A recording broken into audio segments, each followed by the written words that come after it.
Okay. I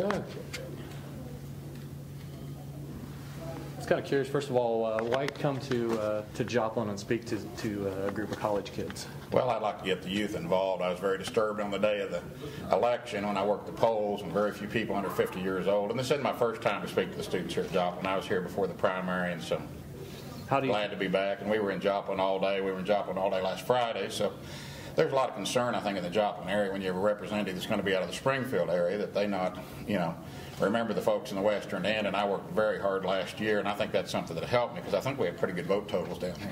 How do you think you identify with the young kids these days?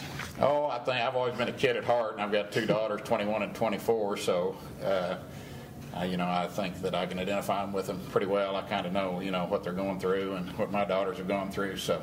Now, the last presidential election, the young vote was very important. How much more important do you think it is today?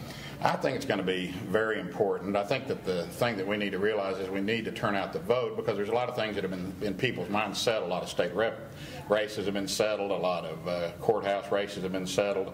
And there's not a Proposition C in November.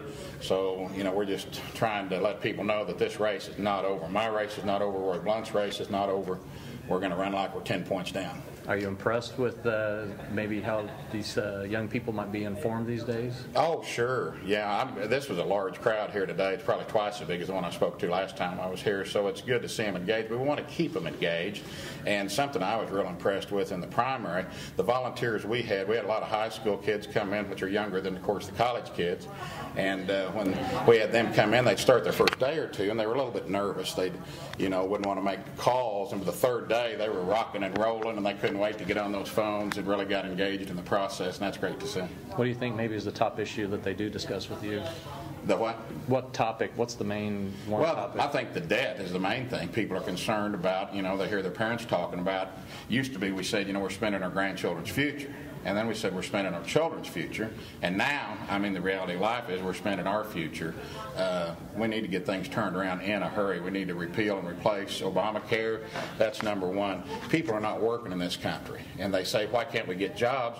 How's a small business person or even a mid-sized or large business going to hire people when they don't know what it's going to cost them to provide health care? Also, taxes are unsettled in this country. You don't know what the tax structure is going to be.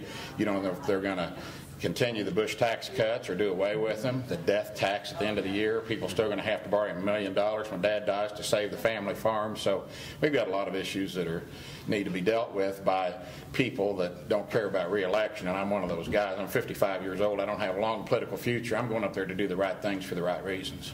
Kind of on that, Billy, Social Security, would you be interested in raising the retirement age? That all you had for me? Yes. Okay. You bet. He still needs it. Okay, thank you. Okay.